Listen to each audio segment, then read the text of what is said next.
आप सभी का फिजिक्स के सेशन में हार्दिक स्वागत है। आज हम लोग विद्युत धारा लेके चल रहे हैं। आज के सेशन में जो भी चैनल को अभी तक सब्सक्राइब नहीं किए हैं वो जल्द से जल्द चैनल को सब्सक्राइब कर लें और हमारे साथ जुड़ जाएं, क्योंकि डेली हम लोग जो भी महत्वपूर्ण टॉपिक होता है वो लेके चलते हैं, जो सभी आगामी एग्ज़ामों के लिए महत्वपूर्ण साबित होगा। सो हम लोग स्टार्ट करते हैं। विद्युत धारा। विद्युत धारा जानने से पहले हम लोग जानेंगे जो आवेश क्या है। आवेश के बारे में जान लेते हैं।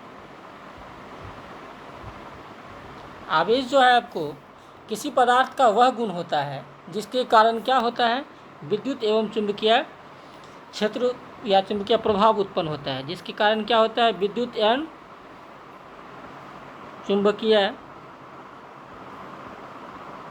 चुंबकीय प्रभाव जो होता है वह आपको उत्पन्न होता है। आवेश बराबर क्या होता है आपको, विद्युत धारा गुना, आवेश बराबर होता है विद्युत धारा गुना समय। आवेश का SI मात्रक आपको होता है कूलाम। आवेश का SI मात्रक क्या होता है, आवेश का SI मात्रक होता है कूलाम। एक इलेक्ट्रॉन आवेश बराबर कितना होता है, एक इलेक्ट्रॉन आवेश बराबर होता है आपको, एक इलेक्ट्रॉन आवेश बराबर होता है 1.6 इंटू 10⁻⁻19 कूलाम होता है। अगर एक कूलाम आवेश की बात की जाए, एक कूलाम आवेश की बात की जाए तो यह होता है आपको 6.24 इंटू 10⁻18 इलेक्ट्रॉन या प्रोटॉन। ठीक है, तो प्रोटॉन का पर आवेश क्या होता है, प्रोटॉन पर होता है आपको पॉजिटिव और इलेक्ट्रॉन पर क्या होता है, नेगेटिव चार्ज होता है। ये ध्यान रखना है, प्रोटॉन पर क्या होता है, हमेशा पॉजिटिव चार्ज होता है और इलेक्ट्रॉन पर नेगेटिव चार्ज होता है। एक इलेक्ट्रॉन आवेश कितना होता है, 1.6 इंटू 10⁻⁻19 कूलाम होता है।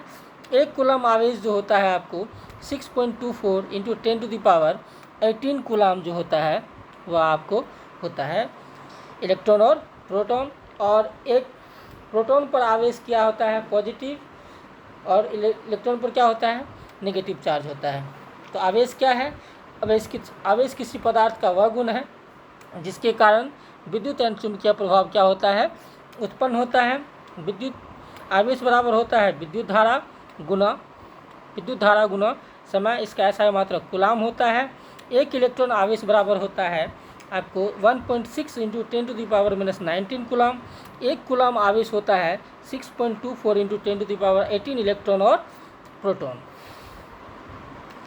अब पढ़ते हैं हम लोग विद्युत धारा क्या है। विद्युत धारा आपको है, आवेश के प्रवाह की दर को क्या कहते हैं, आवेश के प्रवाह की दर को क्या कहते हैं, विद्युत धारा कहते हैं। आवेश की प्रवाह की दर को क्या कहते हैं, विद्युत धारा कहते हैं। आवेश के प्रवाह की दर को क्या कहते हैं, विद्युत धारा कहते हैं। विद्युत धारा जो है आपको की दिशा जो होती है धन आवेश की गति की दिशा की ओर मानी जाती है। और विद्युत धारा का SI मात्रक क्या होता है, इसका SI मात्रक आपको क्या होता है, इसका SI मात्रक एम्पियर होता है। क्या होता है, एम्पियर होता है। यह कौन सी राशि है, तो यह एक अदिश राशि है। कौन सी राशि है, अदिश राशि है। विद्युत धारा कौन सी राशि है, अदिश राशि है।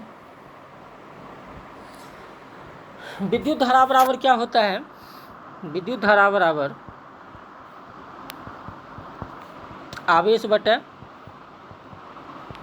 आवेश बटे समय होता है। आवेश के प्रवाह की दर को क्या कहते हैं, विद्युत धारा कहते हैं। विद्युत धारा बराबर हो गया आवेश बटे समय। अब ये जानना जरूरी है, जो एक मिली एम्पियर बराबर कितना होता है, एक मिली एम्पियर बराबर होता है आपको 10⁻³ एंगस्ट्रॉम। और 1 माइक्रो एम्पियर बराबर होता है आपको 10⁻⁻6 एंगस्ट्रॉम। ठीक है। आवेश के प्रवाह की दर को क्या कहते हैं? आवेश के प्रवाह की दर को विद्युत धारा कहते हैं। इसका SI मात्रक क्या होता है? तो यह एम्पियर होता है। इसका यह कौन सी राशि है? तो यह आपको सदिश राशि है। विद्युत धारा बराबर क्या होता है? आवेश बटा समय होता है। 1 मिली एम्पियर बराबर 10⁻⁻3 एंगस्ट्रॉम होता है। 1 माइक्रो एम्पियर बराबर 10⁻⁻6 एंगस्ट्रॉम होता है। अब है आपको 1 एम्पियर विद्युत धारा। 1 एम्पियर विद्युत धारा जो है आपको, यदि किसी चालक तार में 1 एम्पियर विद्युत धारा प्रवाहित हो रही है तो उस तार में प्रति सेकेंड कितना होगा? तो 6.25 इंटू 10⁻18 इलेक्ट्रॉन जो है आपको, इलेक्ट्रॉन एक सिरे से प्रविष्ट होते हैं तथा इतने ही इलेक्ट्रॉन दूसरे सिरे से क्या होता है? बाहर हो जाते हैं। एक तरफ क्या होता है? एक सिरा से प्रविष्ट होता है और दूसरा सिरा से क्या हो जाता है? बाहर हो जाता है। कितना इलेक्ट्रॉन? तो 6.25 इंटू 10⁻18 इलेक्ट्रॉन जो होता है आपको एक सिरे से प्रविष्ट होता है और इतने ही दूसरे सिरे से क्या होता है? बाहर निकल जाता है। अब नेक्स्ट है प्रतिरोध। प्रतिरोध क्या है? प्रतिरोध हम लोग जानते हैं,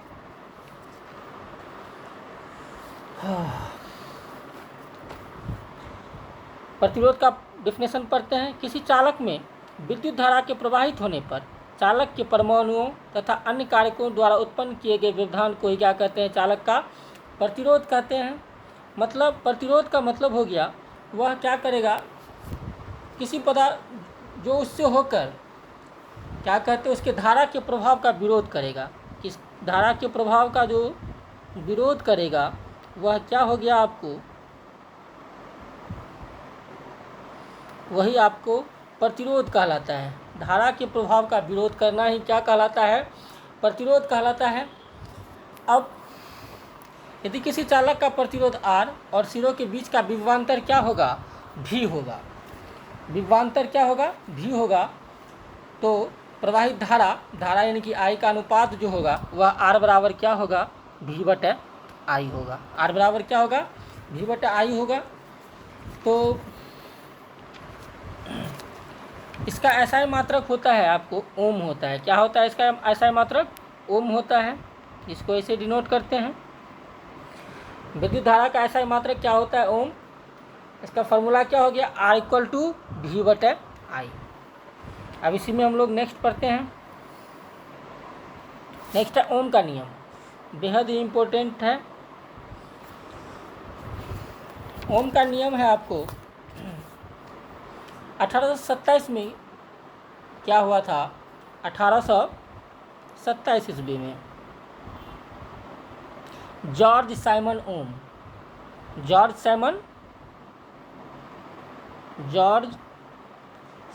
ओम जो है आपको,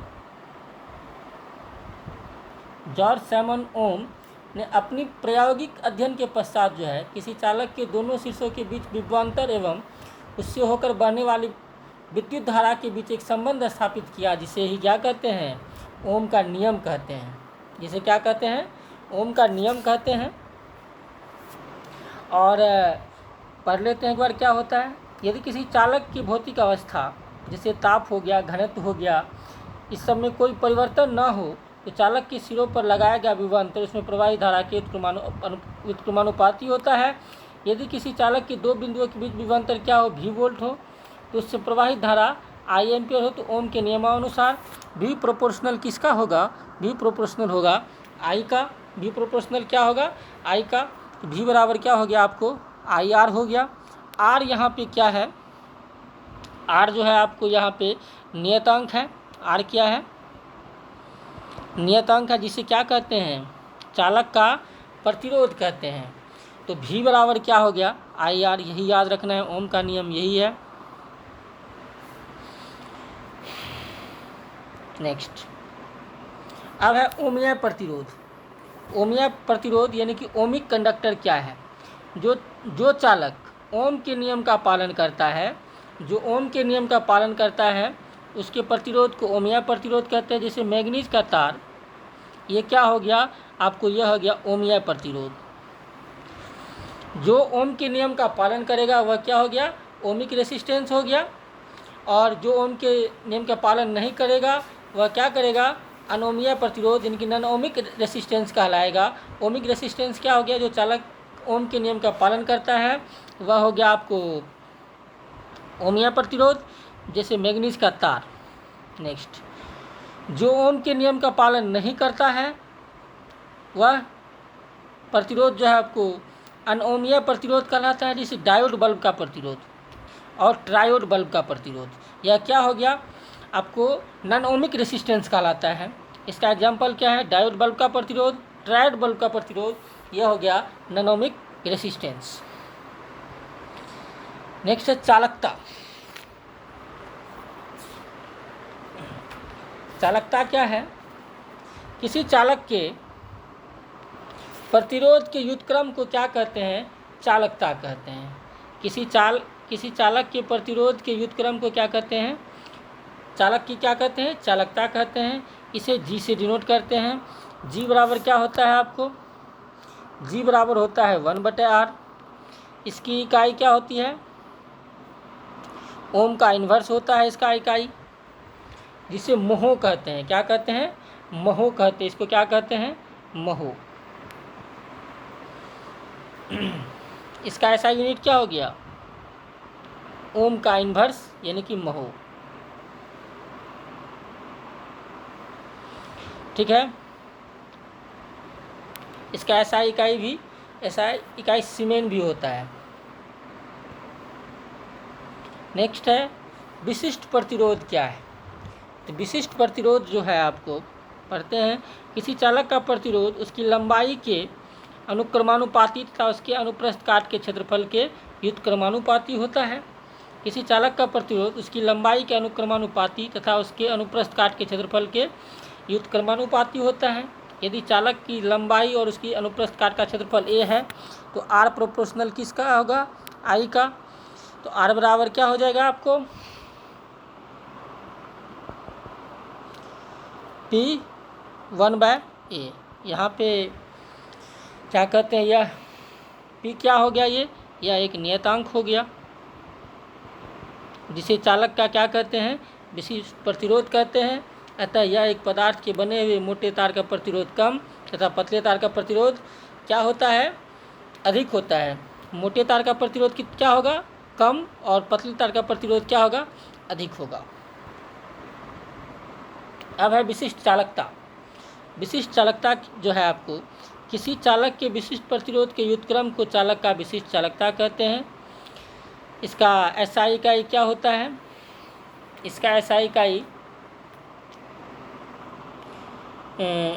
ओम इन्वर्स और मीटर इन्वर्स होता है। ठीक है, अब होता है प्रतिरोधों का संयोजन। प्रतिरोधों का संयोजन जो होता है आपको, कॉम्बिनेशन ऑफ रेसिस्टेंस, यह दो टर्म में होता है, एक सीरीज कनेक्शन और एक पैरेलल कनेक्शन। तो सीरीज कनेक्शन में क्या होता है,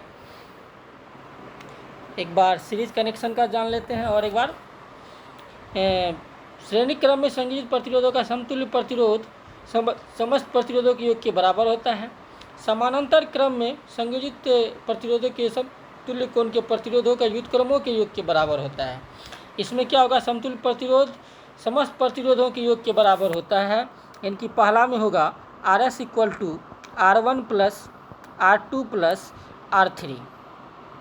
और वही समानांतर क्रम की बात करा जाए, यानी कि क्या कहते हैं उसको, पैरेलल कॉम्बिनेशन की बात किया जाए, तो वह उसका क्या हो जाएगा, व्युत्क्रम हो जाएगा। 1/Rp = क्या हो जाएगा, 1/R1 + 1/R2 + 1/R3 होगा। यानी कि सीरीज कनेक्शन हो गया आपको RS = R1 + R2 + R3, और पैरेलल कनेक्शन जो हो गया आपको 1/Rp बराबर हो गया 1/R1 + 1/R2 + 1/R3। एक बार देखते हैं यह कैसे होता है।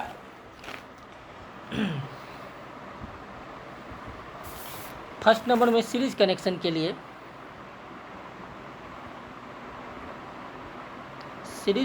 के लिए हम लोग ओम के नियम से जानते हैं V बराबर क्या होता है आपको, IR होता है। V बराबर क्या होता है, IR होता है। और इसमें क्या कहते हैं, 3 प्रतिरोध मान लेते हैं। क्या हम लोग 3 प्रतिरोध मानते हैं, R1, 3 प्रतिरोध क्या मानते हैं, R1 मानते हैं, R2 मानते हैं और R3 मानते हैं। तो यहाँ पे क्या कहते हैं, विभवांतर क्या हो जाएगा, V1 हो जाएगा। V1 बराबर हो जाएगा आपको IR1 और V2 बराबर हो जाएगा IR2 और V3 बराबर हो जाएगा IR3। ठीक है, तो उसके बीच कुल विभवांतर कितना होगा, तो कुल विभवांतर हो जाएगा आपको V बराबर V1 plus V2 plus V3 हो जाएगा। यानी कि V1 का मान कितना है आपको यहाँ पे IR1 और इसका V2 का मान कितना है IR2 हो गया और इसका क्या हो गया प्लस V3 का वैल्यू क्या हो जाएगा IR3 हो जाएगा। ये टोटल विभवांतर हो गया। यहाँ पे हम I कॉमन ले लेते हैं। V बराबर वैसे क्या होता है IR होता है। यहाँ पे I कॉमन लेंगे तो क्या बच जाएगा R1 plus R2 plus R3 हो गया।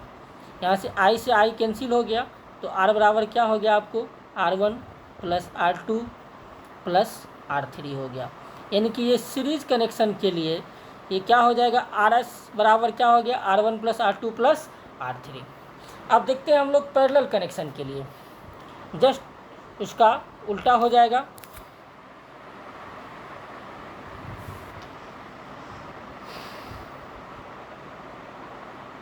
पैरेलल कनेक्शन के लिए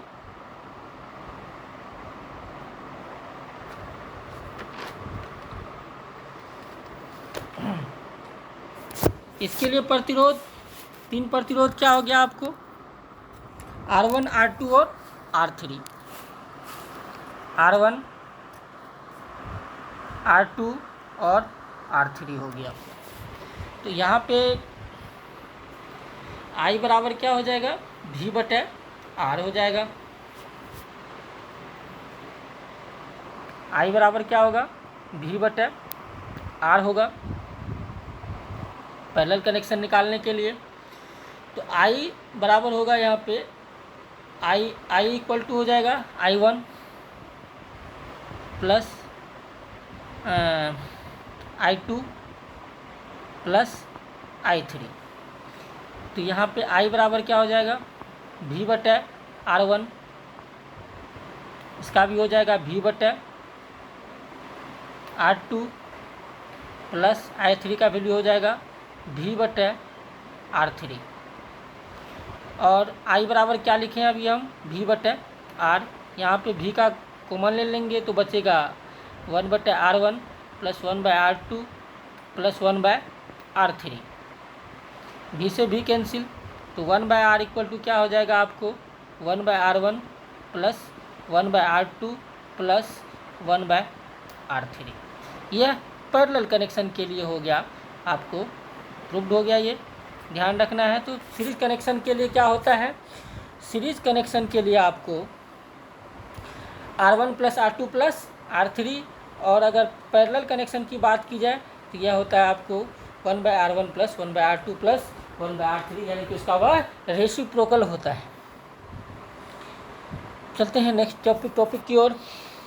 नेक्स्ट है आपको विद्युत शक्ति। विद्युत शक्ति क्या है, विद्युत परिपथ में ऊर्जा के क्षय होने की दर को क्या कहते हैं, विद्युत शक्ति कहते हैं। इसका SI मात्रक क्या होता है, इसका SI मात्रक होता है, इसका SI मात्रक होता है आपको वाट होता है। विद्युत शक्ति बराबर क्या होता है आपको, विद्युत शक्ति बराबर होता है आपको विद्युत ऊर्जा बटा समय होता है। क्या होता है, विद्युत ऊर्जा बटे समय होता है। और 1 किलोवाट की बात करें तो 1 किलोवाट बराबर क्या होता है, 1 किलोवाट आवर बराबर क्या होता है, 1 किलोवाट 1 किलोवाट इंटू घंटा यानी कि आवर। तो यह हो गया आपको 1000 वाट। 1 किलोवाट क्या हो गया 1000 वाट, और इसको सेकेंड में बदलेंगे तो 60 इंटू 60 यानी कि ये हो जाएगा आपको 3.6 इंटू 10⁻6 जूल हो जाएगा। तो 1 किलोवाट आवर बराबर क्या हो जाएगा 3.6 इंटू 10⁻6 जूल होगा। विद्युत शक्ति का ऐसा मात्रक क्या होता है वाट होता है। अभी जस्ट ही बताएं हम। किलोवाट घंटा मात्रक अथवा एक यूनिट। 1 किलोवाट घंटा मात्रक अथवा एक यूनिट विद्युत ऊर्जा की वह मात्रा है जो किसी परिपथ में 1 घंटा में व्यय होती है, जबकि परिपथ में 1 किलोवाट की शक्ति होती है। 1 किलोवाट घंटा मात्रक बराबर होता है वोल्ट गुना एम्पियर गुना घंटा बटे 1000 यानी कि वाट गुना घंटा अपॉन 1000 होता है। नेक्स्ट है आपको आमीटर। आमीटर क्या है? विद्युत धारा को एम्पियर में मापने के लिए आमीटर नामक यंत्र का प्रयोग किया जाता है। विद्युत धारा को एम्पियर में नापने के लिए किसका उपयोग किया जाता है? तो यह आपको आमीटर का उपयोग किया जाता है। इसे हमेशा क्या किया जाता है सीरीज कनेक्शन में जोड़ा जाता है। क्या होता है सीरीज कनेक्शन यानी कि श्रेणी क्रम में जोड़ा जाता है। सीरीज कनेक्शन में जोड़ा जाता है। एक आदर्श आमीटर का प्रतिरोध क्या होता है हमेशा 0 होना चाहिए। कि क्या होना चाहिए 0 होना चाहिए। आमीटर क्या हो गया विद्युत धारा को एम्पियर में मापने के लिए किस यंत्र का उपयोग किया जाता है आमीटर नामक यंत्र का उपयोग किया जाता है, और इसे हमेशा श्रेणी क्रम में जोड़ा जाता है यानी कि सीरीज कनेक्शन में जोड़ा जाता है। अब है आपको वोल्ट मीटर। वोल्ट मीटर का प्रयोग जो होता है आपको परिपथ के किन्हीं 2 बिंदुओं के बीच विभवांतर मापने में किया जाता है। अब ये हम लोग क्या पढ़े आमीटर के बारे में। तो आमीटर क्या किया जाता है विद्युत धारा के एम्पियर में मापने के लिए किसका प्रयोग तो आमीटर का प्रयोग करते हैं। वही अभी वोल्ट मीटर का बोले तो वोल्ट मीटर का प्रयोग जो होता है आपको परिपथ के किन्हीं 2 बिंदुओं के बीच विभवांतर मापने में किसका उपयोग किया जाता है विभवांतर मापने में वोल्ट मीटर का प्रयोग किया जाता है। इसे परिपथ में सदैव समानांतर क्रम में जोड़ा जाता है यानी कि पैरेलल कनेक्शन में जोड़ा जाता है। वही अगर आमीटर की बात करें तो उसे सीरीज कनेक्शन में जोड़ते हैं, और वोल्ट मीटर को आपको पैरेलल कनेक्शन में जोड़ते हैं। एक आदर्श वोल्ट मीटर का प्रतिरोध क्या होना चाहिए अनंत होना चाहिए। वही अगर आमीटर का बात करें एक आदर्श आमीटर का प्रतिरोध क्या होना चाहिए 0 होना चाहिए। एक आदर्श वोल्ट मीटर का प्रतिरोध क्या होना चाहिए अनंत होना चाहिए। क्या होना चाहिए अनंत होना चाहिए। नेक्स्ट है आपको विद्युत फ्यूज। विद्युत फ्यूज क्या है? विद्युत फ्यूज का प्रयोग परिपथ में लगे उपकरणों की सुरक्षा के लिए किया जाता है। यह टीन में 63%, शीशा में 37% की मिश्र धातु का क्या होता है बना होता है। यह सदैव परिपथ के साथ श्रेणी क्रम में जोड़ा जाता है। इसका गलनांक क्या होता है कम होता है। विद्युत फ्यूज क्या है? तो विद्युत फ्यूज का प्रयोग परिपथ में लगे उपकरणों की सुरक्षा करने के लिए मतलब उसका सुरक्षा के लिए क्या किया जाता है परिपथ में जो क्या कहते हैं इंस्ट्रूमेंट लगा रहता है उसका जो सुरक्षा किया जाता है वह विद्युत फ्यूज के ही द्वारा किया जाता है, जिससे कि क्या कहते हैं आपको करंट ना पैदा हो, कोई परेशानी ना हो। ये इसे परिपथ में क्या किया जाता है हमेशा श्रेणी क्रम में यानी कि सीरीज कनेक्शन में जोड़ा जाता है। इसका गलनांक क्या होता है कम होता है। अब है आपको गैल्वेनोमीटर। विद्युत परिपथ में विद्युत धारा की उपस्थिति बताने का यह एक यंत्र है।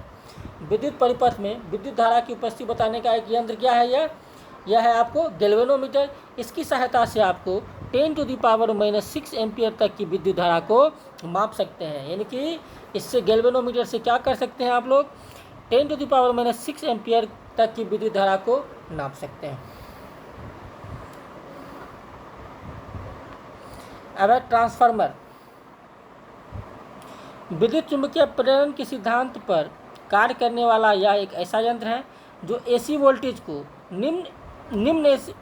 उच्च एसी वोल्टेज को हाई एसी वोल्टेज को निम्न एसी वोल्टेज में आपको एवं निम्न एसी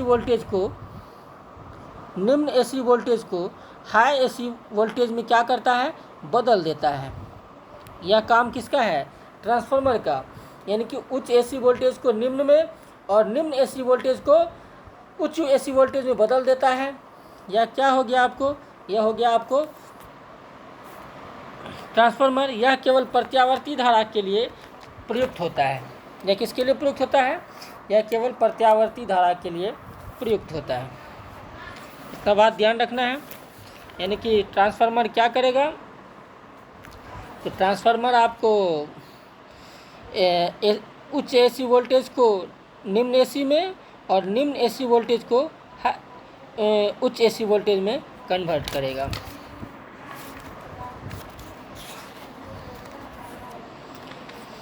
अब चलते हैं नेक्स्ट की ओर। नेक्स्ट है आपको एसी डायनेमो। एसी डायनेमो क्या है, या जनरेटर। यह यांत्रिक ऊर्जा को विद्युत ऊर्जा में परिवर्तित करता है। यह यांत्रिक को विद्युत ऊर्जा में प्रेरित करता है। यह विद्युत चुंबकीय प्रेरण के सिद्धांत पर कार्य करता है। यह किस पे काम करता है, विद्युत चुंबकीय प्रेरण के सिद्धांत पे कार्य करता है।